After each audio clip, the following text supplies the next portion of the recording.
Klara and the Sun is a novel by Kazuo Ishiguro published in 2021.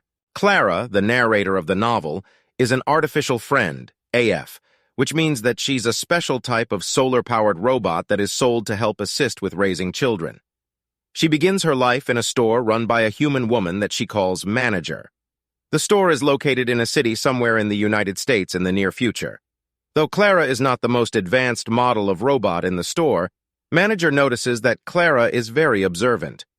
In particular, Klara likes looking out the window onto the street, where she can see the people outside in the sun. She is dismayed whenever she sees the Cootings machine, a construction vehicle that spews pollution that blocks the sun. One day, Klara witnesses a man on the street, whom she calls Beggar Man, stop moving. He seems to be dead, but he's resurrected the next morning when the sun comes out. Watching this happen convinces Klara that the sun has the ability to heal and nourish humans.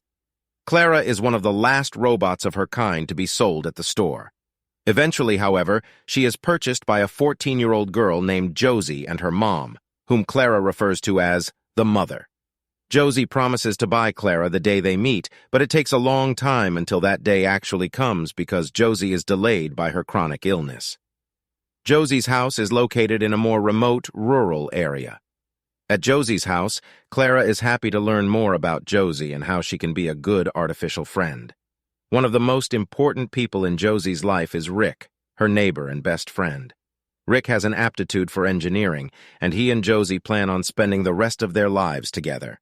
This plan faces one significant obstacle, however. Josie has been lifted, and Rick hasn't. Lifting is a procedure that supposedly makes children smarter and better prepared for the future, but it also carries potentially deadly side effects. Lifting is the cause of Josie's chronic illness.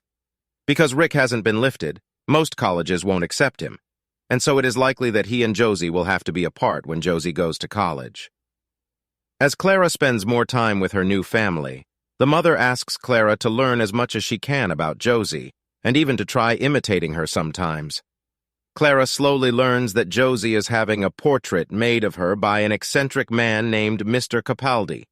As it turns out, the portrait is not a painting, but a near-exact AF replica of Josie's body.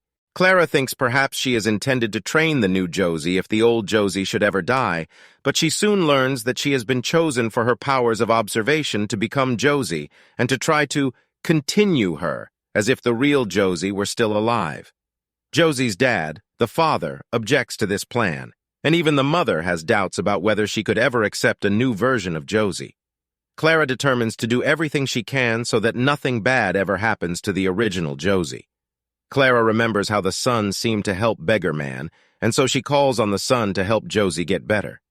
With Rick's help, she goes to McBain's barn, which is behind Josie's house, and which, from the vantage point of Josie's window, looks like it's located at the place where the sun sets on the horizon. Klara promises the sun that Josie and Rick have a true love, and that they deserve the sun's help. She also promises that she will do something to please the sun. When she's in the city, she enlists the help of the father, who is an engineer, to destroy a Cootings machine, hoping that if she removes this source of pollution, the sun will be happy. Klara is disappointed, however, to see that as they leave the city, the destroyed Cootings machine has simply been replaced by a newer, bigger one. Nevertheless, Klara continues to trust the sun. One morning, her faith is seemingly rewarded. Though Josie's health initially takes a turn for the worse, on one sunny morning, Josie begins making a miraculous recovery. Even Rick, who is more skeptical than Klara about the sun's power, later mentions that it really seems like Josie's recovery was related to that one sunny morning. After Josie recovers, she begins to drift apart from both Klara and Rick, spending more time with other young people in her area who are also headed to college. Rick begins to make his own new friend group. When Josie leaves for college, she says goodbye to Klara for the last time. Klara eventually ends up in the yard, a place where other AFs go to have their slow fade at the end of their lifespans. Klara becomes immobile, and although people offer to move her closer to other AFs, she prefers to be alone so that she can organize her old memories. One day, she is visited by Manager, who sometimes stops by the yard to check for out-of-commission AFs that she once sold at her store. Klara tells manager about the time when the son was kind to Josie, and manager says she always knew that the son would be good.